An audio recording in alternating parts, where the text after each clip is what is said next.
అంతరిక్షంలో మొక్కలు బతుకుతాయా? మట్టే లేని ప్రాంతంలో విత్తనం మొలుస్తుందా?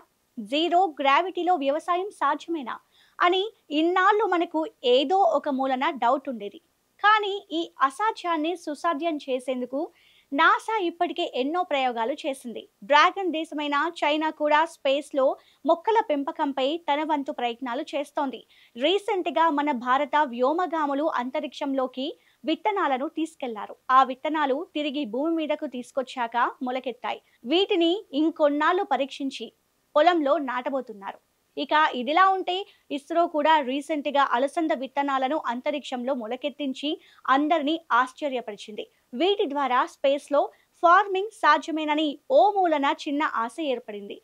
అయితే అంతరిక్షంలో మొక్కలను ఎలా పెంచుతారు? వాటికి నీరు, గాలి, వెలుతురు ఎలా?